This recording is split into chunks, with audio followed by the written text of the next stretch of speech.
Salutations la populace. Aujourd'hui, on se retrouve pour une nouvelle vidéo et aujourd'hui, on va parler du top 5, en tout cas mon top, ça n'engage que moi, mais en tout cas, top 5 des séries qui arrivent en 2025. Et sans plus attendre, on est parti. Donc, top 5, donc premier, deuxième, troisième, quatrième, cinquième des séries les plus attendues en 2025, que ce soit séries plus dans un univers fantastique, séries plus dans un univers réaliste, mais moi je vais partir sur plutôt un univers fantastique parce que voilà, c'est ce qui m'intéresse, c'est ce qui donne envie aussi de se lever le matin et de regarder une bonne petite série.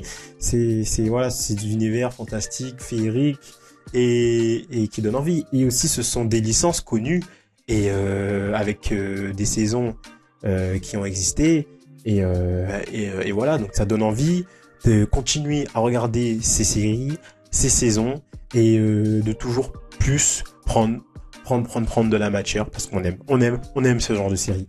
Et ce genre de série, eh ben on est parti, let's go. Et on commence avec numéro 1, Stranger Things du coup, saison 5. Donc qui est attendu du coup c'est pour l'année prochaine, début 2025 je crois bien. Et donc on suit, c'est la suite. Du coup, ce sera la dernière saison et du coup la fin de la série, du coup de Stranger Things. Et du coup, on va repartir sur Hawkins pour une fin monumentale, je pense, et vraiment épique. Et je pense que ça va vraiment très très cool. Donc je rappelle, série phénomène de Netflix. Donc voilà, elle revient pour cette cinquième et dernière saison. Et voilà, après les événements dramatiques de la saison précédente, les habitants d'Hawkins vont affronter de nouveau des défis liés au monde à l'envers. Et on a vu dans la saison 4 comment ça allait loin et comment c'était hyper bien mis en scène. Et du coup là, on aura cet apogée et cette fin, je l'espère, grandiose et merveilleuse pour tout le public. Du coup, voilà. Donc voilà, cette saison 5 qui est très très très attendue, je suppose, par vous, par bon nombre d'entre nous. Et voilà. Et donc, nous continuons avec A Night of the Seven Kingdoms. Du coup, un spin-off à l'univers de Game of Thrones, encore. Donc, après House of the Dragon, on aurait pu se dire, c'est terminé. Mais non, ce ne sera jamais terminé parce que l'univers de Game of Thrones est tellement riche qu'on ne peut pas s'arrêter là. Et House of the Dragon, qui est du coup notamment une production encore de HBO, HBO qui est monstrueux, encore dernièrement avec The Penguin, ils ont tout éclaté. Donc on ne présente plus, on les connaît. Et Game of Thrones, c'est à eux, c'est leur licence. Donc voilà, on attend ce projet. C'est un projet qui va faire du bien, je pense. Et on va repartir sur de nouvelles histoires, de nouveaux romans du coup de l'histoire de Game of Thrones. Donc voilà, cette série du coup se passe 100 ans avant ceux de Game of Thrones, du coup la série originale, et du coup 72 ans après les péripéties d'House of the Dragon. Donc c'est vraiment un spin-off, on est vraiment ancré dans cet univers.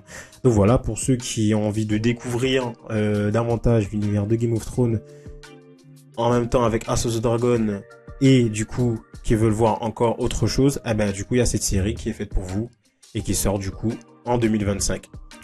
Donc voilà pour cette deuxième série. On continue avec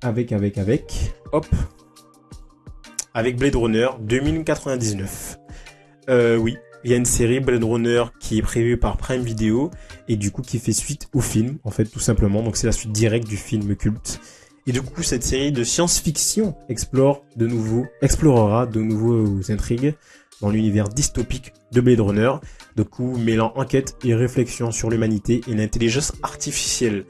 Et du coup, on est en plein dedans avec l'IA, etc. Donc ça peut être très intéressant. On peut avoir vraiment un regard différent par rapport à avant. Parce que je sais que Black Mirror faisait pas mal justement de projets, d'épisodes, sur l'intelligence artificielle, sur un futur proche, comment ça pourrait se passer. Mais c'était il y a quelques années. Et maintenant, on est en plein dedans, dans l'IA, dans l'avancée technologique, davantage. Et on peut avoir vraiment un recul sur ce projet. Et du coup, je pense que ça pourrait être intéressant, cette série. Donc, à voir ce que ça va donner. Mais pour ceux qui aiment cet univers Blade Runner, cet univers fantastique de science-fiction avec beaucoup de références à l'intelligence artificielle, à la technologie tout simplement, eh ben ça pourrait beaucoup vous intéresser, je pense, et même à la condition humaine aussi, du coup, parce que il peut y avoir aussi un parallèle avec le jeu vidéo Cyberpunk, je pense. Donc ça pourrait être très intéressant. Donc voilà, Blade Runner 2099 à noter pour cette année 2025. On continue avec hop, The Witcher 4. Alors oui, je n'ai pas la bonne affiche, je n'ai pas réussi à la trouver. Du coup, j'ai pris celle-ci. En plus, c'est même pas le bon acteur, parce que là, c'est l'acteur Henry Cavill qui joue les 3 saisons, mais qui sera plus là pour la saison 4. Du coup, ce sera Liam Hemsworth, du coup, le frère de Thor, si je me trompe pas, qui jouera Geralt de Rive dans cette saison 4. Et du coup, ben, ceux qui adorent l'univers de The Witcher, par les jeux notamment, eh ben, cette saison 4 est notamment en fait pour vous. À voir parce que j'ai vu que les dernières saisons de Game of Thrones, de The Witcher ont été pas mal critiquées et décriées, parce que ça respectait pas les romans, et c'est aussi pour ça, ça a été confirmé qu'Henry Cavill est aussi parti, parce qu'il était très attaché au projet. Il était même presque producteur exécutif, je crois, sur la saison 3. Donc il voulait vraiment être à fond dans le projet, être au début et suivre le scénario, suivre le cheminement des personnages. Et il y a eu des différences au niveau de la narration, voilà, des divergences créatives, et qui ont fait que il n'a pas pu endosser ce costume de Geralt de Rive. Du coup, voilà. Putain. Voilà.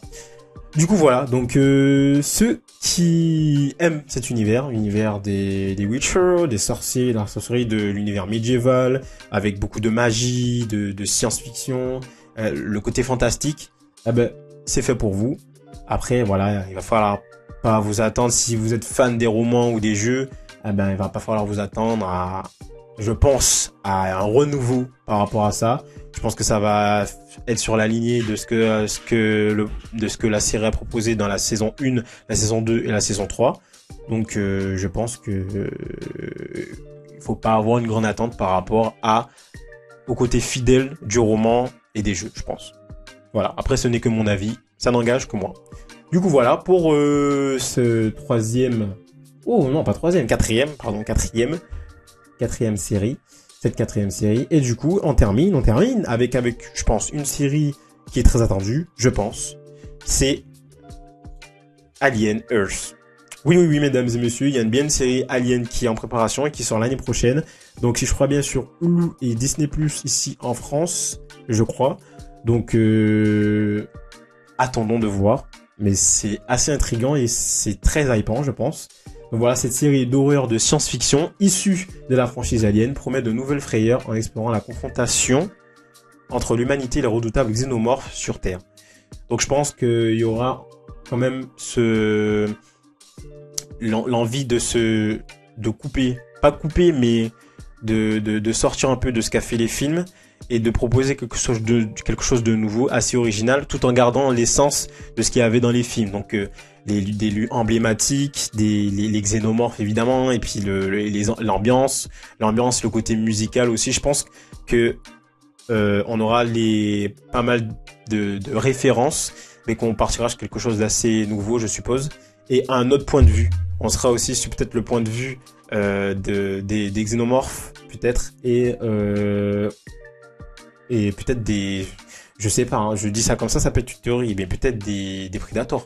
Parce qu'à ce qui paraît, il y a une rumeur comme quoi il pourrait y avoir les prédateurs dans la série. Franchement, à voir. Moi, je pense que ça peut être une bonne idée, ce projet, parce que j'ai vu, c'était Prey, le petit film sur Disney+, qui date il y a un an et demi maintenant, je pense. Et j'ai vu ce film et j'ai vraiment bien adoré. Donc, du coup, le film dans l'univers de Alien Predator, Vs Predator. Et moi, j'ai bien aimé. J'ai bien aimé l'approche très terre à terre finalement, très aussi indigène. Et je trouve que je trouvais ça vraiment bien mis en avant. Du coup, à voir ce que ils vont proposer, ce que Disney va proposer pour ce projet, cette série Alien Earth. Donc, on verra. Mais je crois que c'est même pas Disney en plus. Je sais, faut que je m'en renseigne, mais je crois que c'est même pas Disney qui a la production. C'est Disney qui diffuse. Et ce n'est pas eux qui sont à la production. Donc voilà les 5 séries, top 5, des séries qui arrivent en 2025.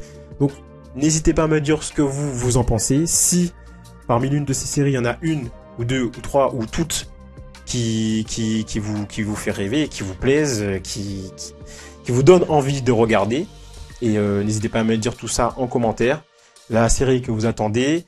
Et s'il n'y en a pas une parmi ces 5 séries, une autre série que vous avez pensé, que vous avez vue, que vous attendez plus que tout.